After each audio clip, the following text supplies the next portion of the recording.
Here's something that Peggy Noonan wrote, quote, "It is that in doing these dramatic things," referring to the so-called squad, "and amplifying them through their impressive social media skills or compulsions, they have fully broken through and made their mark.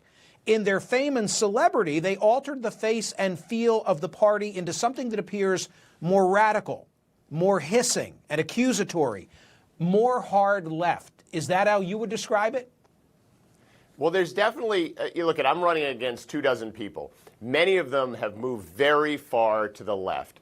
They're talking about things like making private insurance illegal or writing off all the student debts in our country. Things that don't make any sense. They're impossible promises. They're pie-in-the-sky ideas.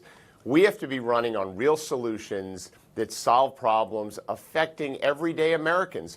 And we need to become a big tent party. That's how we took back the House in 2018. We took back the House with 40 great moderate candidates who flipped seats that were held by Republicans to Democrats. That's the lesson that we need to apply to 2020.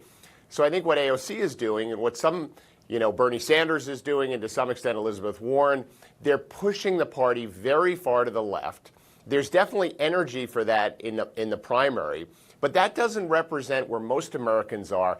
That's not how you win general elections. As someone who's won a general election when my congressional district went for a Republican who was at the top of the ticket by big margins, I know what it's like to be in these districts, right? You have to run in the center. You have to run on solving problems, bringing people together, focusing on policies that big majorities of the American people support. You have to be a pragmatic idealist. You should want to do big things, but you need to be realistic about how you get them done and focus on actually policies that make sense. So I think these efforts, right, to call Nancy Pelosi a racist or these guys, it's crazy.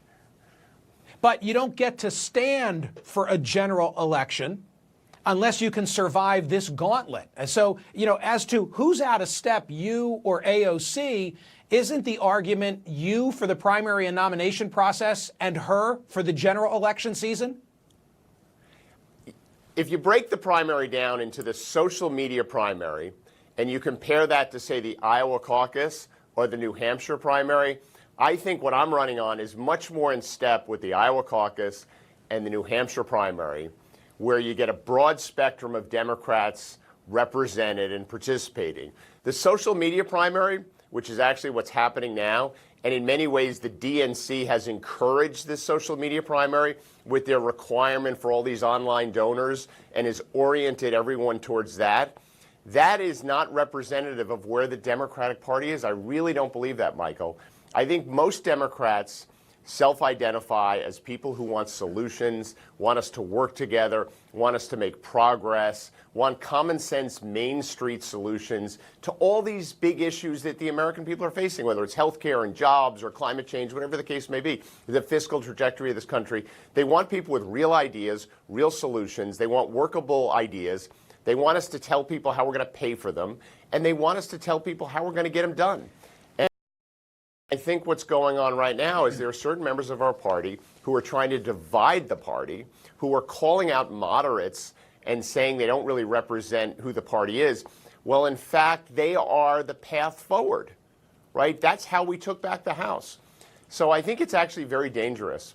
And it actually, as I said, puts the president on a potential glide path to re-election. And it's not where most Democrats are. So I just think that's what this primary, in many ways, is all about, is finding that soul of the Democratic Party.